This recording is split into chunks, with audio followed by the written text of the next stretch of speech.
路上看着汽车驶来，一起对着汽车开枪，可是汽车直接就冲他们冲来。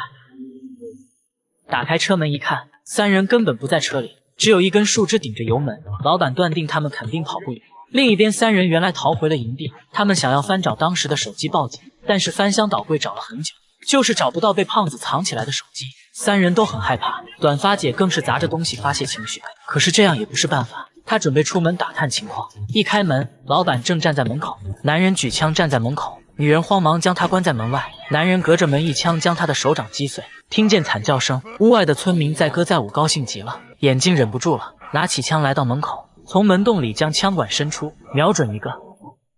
在想开枪时，发现枪里已经没有了子弹。老板让一个村民进屋看看，刚打开门，发现短发姐跪在门口。村民嘿嘿傻笑着，没想到短发姐拔出匕首，一刀扎在他的膝盖上，紧接着眼镜从